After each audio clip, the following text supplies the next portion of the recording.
भैया आज 26 जनवरी था जो है गणतंत्र दिवस। बहुत सारे बच्चों को आहलाद फाउंडेशन की तरफ से पुरस्कृत किया गया है।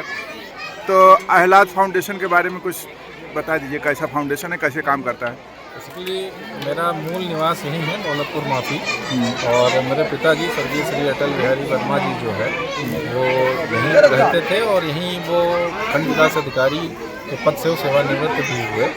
तो एक प्रयास है कि चूँकि जो लोग हैं वो अपनी जड़ों से जुड़े रहें, अपने गांव से जुड़े रहें, और हर एक लड़के का एक फर्ज भी होता है कि कहीं ना कहीं अपने माँ बाप का नाम रोशन करे।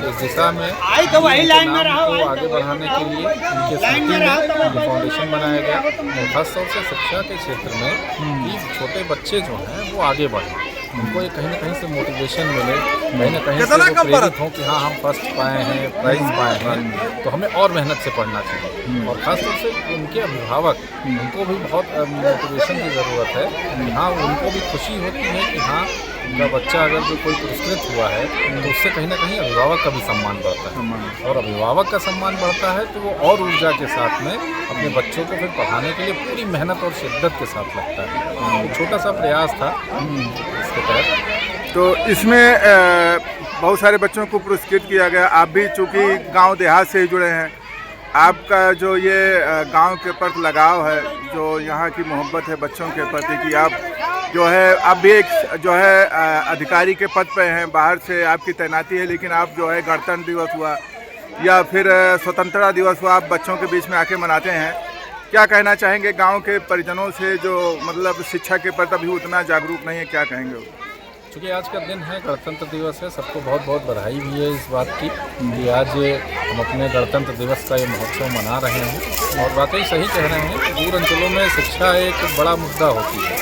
कहीं ना कहीं उतने लोग इतने शिक्षित नहीं होते हैं और पढ़ाई के प्रति उतने ज़्यादा जागरूक भी नहीं होते हैं, लेकिन अब धीरे धीरे बदलाव आ रहा है। जैसे जैसे लोग निकल रहे हैं, यदि एक गाँव से कोई एक आध नौकरियाँ हो जाती हैं तो फिर एक माहौल ही बन जाता है, और अन्य गार्जियन भी उससे मोटिवेट होते हैं कि नहीं हमें भी अपने बच्चों को पढ़ाना है और उन्हें भी आगे लेके जाना है। तो एक इससे एक जो माहौल बनता है शिक्षा का, उससे कहीं ना कहीं जो है लोग उच्च शिक्षा के प्रति, व्यावसायिक शिक्षा के प्रति और नौकरी अधिक से अधिक लेने के प्रति जो है प्रेरित होते हैं। ये फाउंडेशन जो है आपका किस तरीके से बच्चों की मतलब फीस के अलावा या पुरस्कृत के अलावा कुछ मदद कर? ये तो शुरुआत है जिसकी बेसिक एजुकेशन। बेसिक एजुकेशन में हम सिर्फ कक्षा 5 तक के बच्चों को प्रथम द्वितीय तृतीय, लेकिन इसके साथ साथ वो माध्यमिक है, और उसके बाद में जैसे करियर काउंसलिंग बहुत बड़ा विषय है कि करियर काउंसलिंग एक बच्चा जब इंटर पास होता है उसको पता नहीं होता है कि वो किधर जाए, वो इंजीनियर बने, डॉक्टर बने या सिविल सर्विसेज में जाए। तो एक बहुत बड़ी करियर काउंसलिंग एक बहुत चैलेंजिंग चीज़ होती है।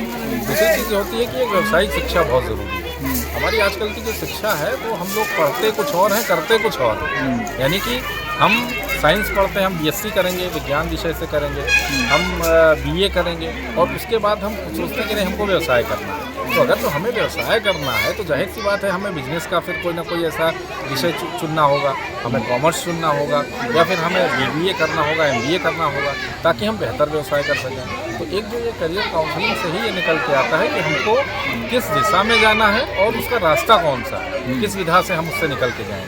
तो इस क्षेत्र में भी हमारा कार्य है, और अधिक से अधिक सरकारी योजनाओं का लाभ। जैसे मैंने कहा कि सरकारी इतनी सारी स्कीमें हैं, इतनी छात्रवृत्तियाँ हैं कि अगर जो मेहनती है बच्चा तो उसे किसी भी प्रकार से पैसे की ज़रूरत नहीं है। सरकार हर तरीके से उनकी मदद करती है, हायर एजुकेशन से लेकर नौकरी पाने तक। और बहुत सारे ऐसे फाउंडेशन ऐसे लोग हमारे टच में हैं, जैसे CSR का नाम सुना होगा, कॉर्पोरेट सोशल रिस्पॉन्सिबिलिटी। इसके तहत बहुत सारे ऐसे लोग हैं जो मदद करते हैं, और वो कहते हैं कि किसी भी प्रकार से पैसे रुपए की ज़रूरत नहीं है। यदि किसी बालक में हुनर है, किसी बच्चे में हुनर है, तो उसे हम निःशुल्क जो है आगे बढ़ाकर उसे उसकी मंजिल तक पहुँचाएंगे। अगर किसी को आवश्यकता पड़े, ज़रूरत पड़े, तो आपसे या कोई यहाँ ऑफिस कार्यालय? कभी किसी वक्त मेरा यहीं पे घर है, हमारा नंबर भी लोगों के पास में है, तो मैं इसके माध्यम से कोई भी आदमी करियर काउंसलिंग के लिए, या कहीं आर्थिक रूप से बहुत सारे ऐसे बच्चे होते हैं जो सफ़र करते हैं, हुनर होता है, उनके पास में कम्पिटिटिव बुक्स का अभाव होता है, कोचिंगों का अभाव होता है, कोचिंग उनको नहीं बेहतर मिल पाती है,